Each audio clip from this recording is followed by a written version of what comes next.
Welcome to our channel. Today we how to register with MLflow Tracking, complete guide step by step clearly. To register with MLflow Tracking, begin by ensuring you have Python installed on your system. Open your terminal or command prompt. Install MLflow by running the command pip install MLflow. Once MLflow is installed, navigate to the directory where your project is located.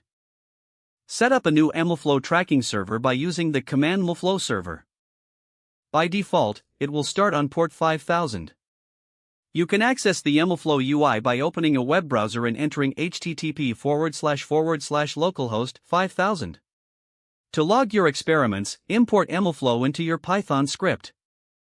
Add import MLflow at the beginning of your code. Start a new MLflow run by using the command with mlflow.start_run. Within this block, log your parameters, metrics, and output files. Use mlflow.log_param to log parameters, and pass the parameter name and value as arguments. For metrics, use mlflow.log_metric, with the metric name and value. If you want to log your model, use mlflow.sklrn.log_model, or the appropriate log model method for your framework. After completing the run, terminate the server by pressing Ctrl+C in the terminal. To view your logged experiments, revisit the MLflow UI in the web browser. Here, you will see a summary of your runs, parameters, and metrics. You can also organize your experiments by creating an experiment in MLflow. Use the command mlflow.create_experiment, followed by the experiment name. Once created, set the active experiment with mlflow.set_experiment. Now you are ready to log your experiments within this named experiment. Remember to check the MLflow documentation for more advanced features and options.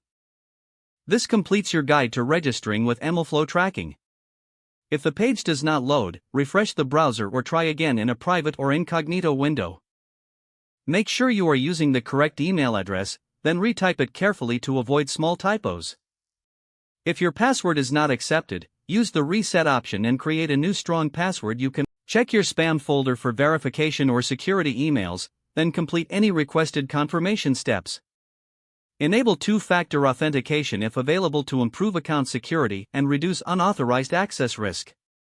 Don't forget to like this video and subscribe to our channel for more step-by-step tech guides.